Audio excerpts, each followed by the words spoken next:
I hope this conference and this whole program would give us all the opportunity to know each other better and to improve the friendship and strengthen the friendship between both countries. At this point of the event, I'd like Mr. Ilyas Salami and Ms. Samina Imtiaz to come and deliver their remarks. Thank everybody once again for being here, and I would like to welcome you all, our respected delegates of both countries, Afghanistan and Pakistan, and our wonderful partner organization, Beat Foundation. Welcome again, and it's a delight to have all of you here today around this table to discuss youth discussion and youth dialogue and how do we further strengthen the ties of both countries. We have always been saying for a very long time now, I guess, both countries are brothers and sisters, and so much has been done to strengthen the cooperation between the two countries. But my experience from yesterday taught me the cooperation that has been done between the two countries hasn't been shared with the common public, with us, with the younger generation, which makes a very big bulk of both nations. And I think it's a great opportunity to have you all and to discuss ways to strengthen this cooperation, take further this cooperation, and go beyond the boundaries and beyond the borders both countries have. We have a shared background, and let's strengthen, let's base our whole program, and let's base our whole idea from now on the commonalities we both have, and not on the differences, because the differences are there just to introduce us to new things. Those are not there to make us be apart from each other. Those are there to bring us closer. I'm here today to talk about how ANGO was established and what is there, how did ANGO become what ANGO is today. And to be honest, I'm very humbled today, because after 4 years, standing here in front of you guys, in front of my great colleagues who are done great today, is such an honor for me. And deep down in my heart, I really appreciate every single one of you guys, and also my partners from Pakistan. It was 2011, mid-2011, when a group of young people were part of a documentary filmmaking program. And mid-2011, the program finished, what was left of that program was a group of young, energetic people who didn't have the platform to continue their work, their great work, and to continue what they have been doing and to continue to create the network for Afghanistan. And the main mission and the vision behind ANGO, or it's a very long name, Afghanistan New Generation Organization, was to create a network and expand this network beyond just Kabul. We were all Kabul citizens. We lived here most of our life, and we didn't want to finish our activities here in Kabul. We wanted to create a network that goes out, that goes to provinces. The other things we have been doing so far, we started child labor is a very big and significant issue here. We see children on streets working very hard to earn some money, and the reason to earn money is because they are the breadwinners of their family and they have no support. And most of them are deprived of the opportunity to go to schools. And this culture, for me, when I was young, my family supported me, and I was able to become the guy I am today.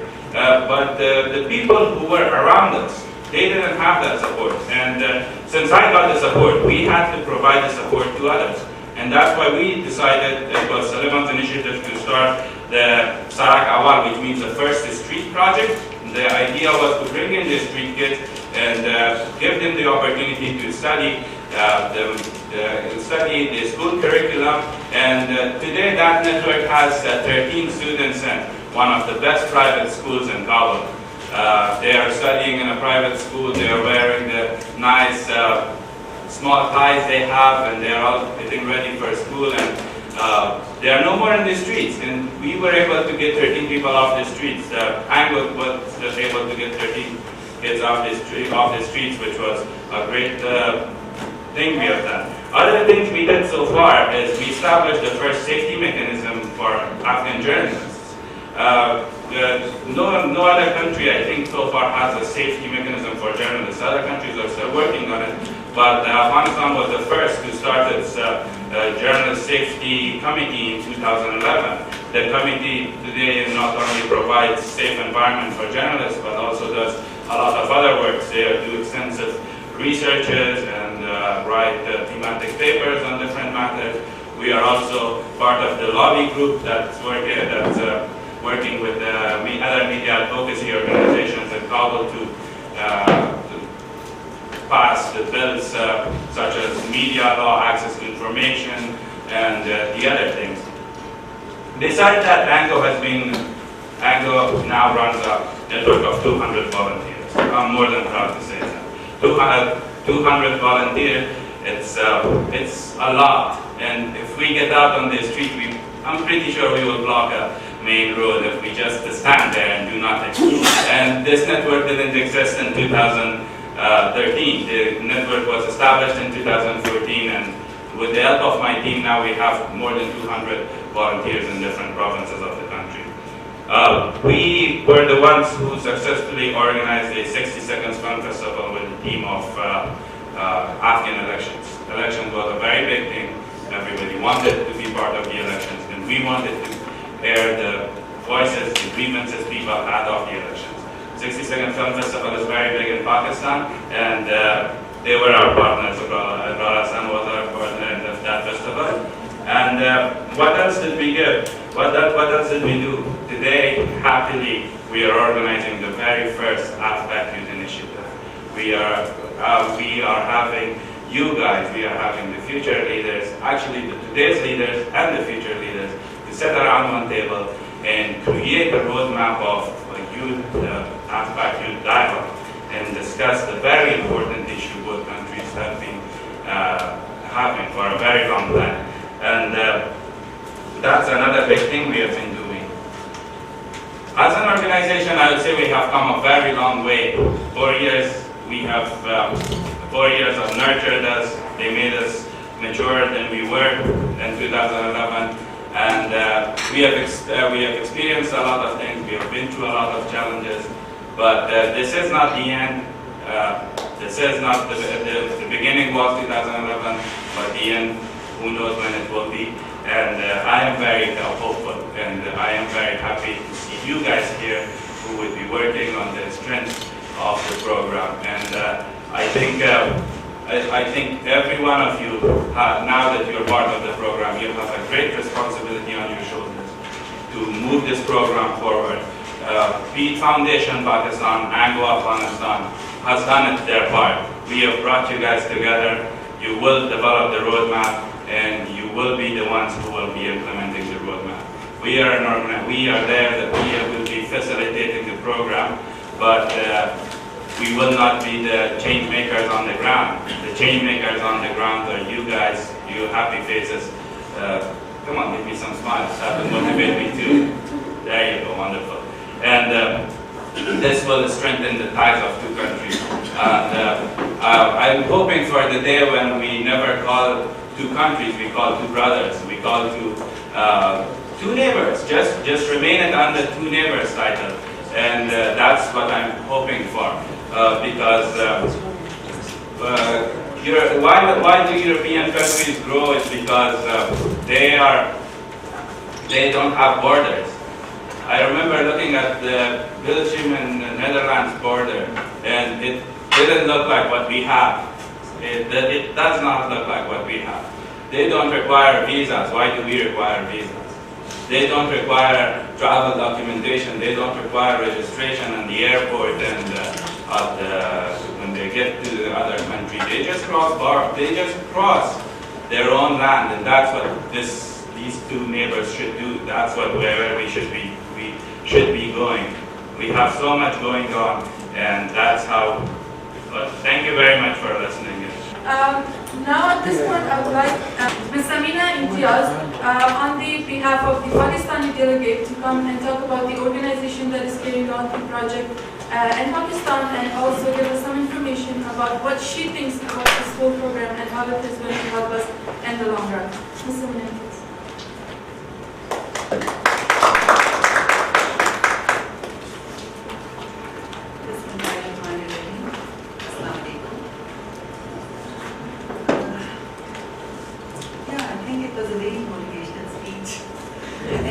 While I was sitting there, I was thinking, what is it that I'm going to speak about? Let me first begin with thanking Ango for organizing this conference. To be very honest, when we were sitting in Islamabad, we were not very sure that this very young youth-led organization would be organizing this conference in such a way. Hats off to you all. Thank you so much. Ever since we arrived here, you have not given us 1 second to think what is missing, what is not there that you could have done in a way. Thank you so much for making it so enjoyable, comfortable.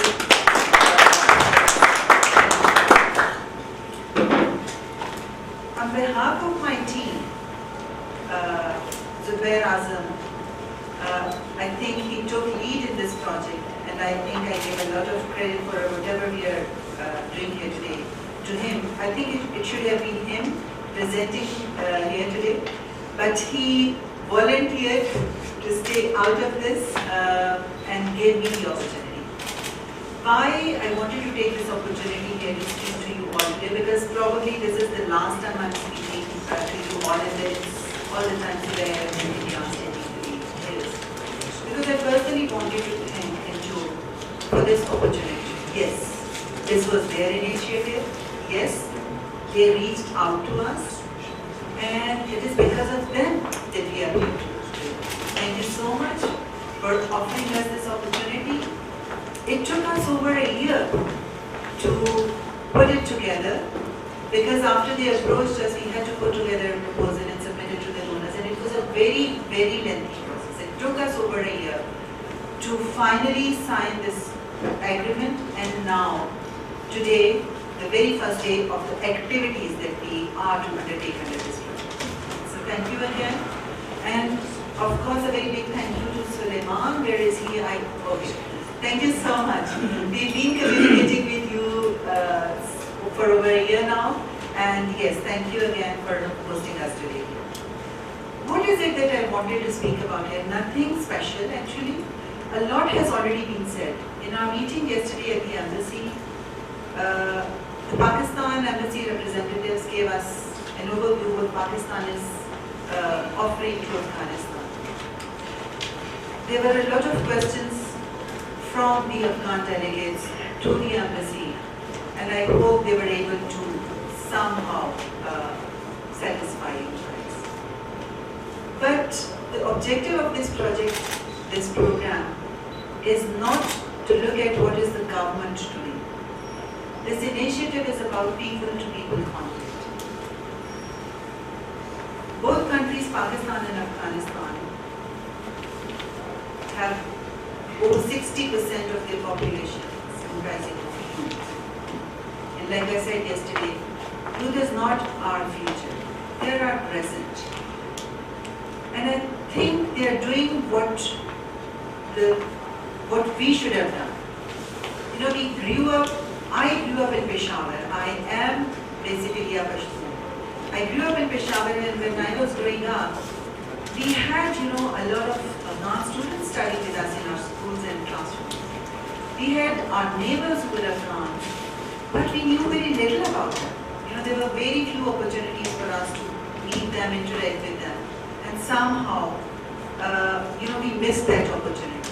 You guys are very, very fortunate, and I mean it. You're very, very fortunate that you have now this opportunity for the next 4 or 5 days to sit together with your Afghan counterparts, talk to them, discuss issues that you have in your minds. Maybe you have some questions that you want to ask them. I mean, it goes either ways. So please discuss, make new friendships. I am sure you know that the Pakistani group and the Afghan group have gelled together independently, but now is the time to make new friendships. So when we leave here in 4 or 5 days, you should have made a lot of new friends. What do we want from you? I think when you design this roadmap from today onwards, you're going to describe and define it yourself. We didn't want you to give you a roadmap. We didn't want to limit your imagination. We wanted you to explore as much possibilities as you can of interacting and engaging with each other. And what is the purpose of this engagement? It is just to improve the relationship between the two countries. We are not saying that we do not have good relationships. Fortunately, we are at the moment, unfortunately, we have a very good working relationship between the two countries. Both the governments are very, very keen on improving this relationship, and they're partnering on many things. But governments alone cannot do a lot. When it's people-to-people contact that could change a lot of things. I would encourage you all to take it very, very seriously upon yourselves that besides the enjoyment you're all going to have here, besides the friendships that you are going to make here, you all have a responsibility, and the responsibility is to take this message forward to a minimum of 50 people that you know in your circles. I'm saying a minimum of 50 people, and I would appreciate it if it goes beyond. Why? Because Ilyas has also said, and like it was mentioned yesterday, we live in a region where it is not possible for either of us to live without each other. Somebody used this term that we are twin siblings. We are, I believe, conjoined siblings. We cannot be separated from each other. When I was coming to Afghanistan in 2006 for the first time, and let me share with you all that my great-grandfather had migrated from Kandahar to Peshawar. So I have roots here. I was so excited. And my father was so excited because he could not make it ever to Afghanistan. So he was telling me that when you go there, try to find out some contacts, some references that you may find me, from my grandfather's time. Unfortunately, I could not do that because it was a very, very difficult time for me. Back in 2006, it was a lot more difficult. But I really felt very, very excited coming here again and meeting meeting you all, seeing you all, such warmth, such affection. You know, I wish every Pakistani can see that. But if they cannot see it for themselves, can't we show it to them through our engagements, through our writings, through the photographs that we are taking with us, the short videos that you are making. So I'm sure you're going to share a lot with your Pakistani friends, families and fellows, so that this message is very, very strongly conveyed back home. That we are one, we are together, and we want to build this region together as a very prosperous, developing region. And like Ilyas has already said, Europe, which at one point in time was at war with each other, and there were so many differences. Today they have a common currency. They don't even have to think whether I should change it to Afghanis or to rupees or to any other currency. So they just walk from one country to another and then they use the same currency. They still have a lot of differences. And difference is not bad. I mean, differences give you a distinction. That's how you're identified as a different nation. But differences are to be resolved amicably, decently. And this is what we expect from us all. Thank you so much again for giving us this opportunity. We hope and we believe that this will go a long way. This is not going to be a one-year program or a project. This is going a long way. And this is not possible for us to, it's your project. It is you who are going to make it successful or not successful. And please do not let us fail, because we want this initiative to be very, very successful. Thank you once again. Thank you to all of you, all team members here who have put this program together. What a great job, and I think they deserve a big round. زما سوال دا دی چې څومره د پاکستان ولسونه په خپل حکومت فشار راوړي چې د افغانستان د سولې په بهیر کې مرسته وکړي. دا ډیره مهمه ده. Like I said earlier, that over 60% of Pakistan's population is youth, and youth today is very actively engaged in media, in social media, and in taking lead in many, many initiatives vis-a-vis governance, vis-a-vis pressurizing the policies, the government policies. Why am I saying it? Because there are several youth networks, there are youth organizations, youth-led organizations that want us all to move on, to move forward. And they do see their own future very prosperous if only the region is in peace. And for this peace, we have to have, we have to pressurize the governments to change their policies. How is it possible? Now, when you see this group, this comprises of all youth, right? This is sort of a pressured group now. So when they go back to Pakistan, after whatever they have discussed here, they are going to share it with a lot of people at different forums. This would be one way of, sort of convincing the government, pressurize the government that we need to change the policies.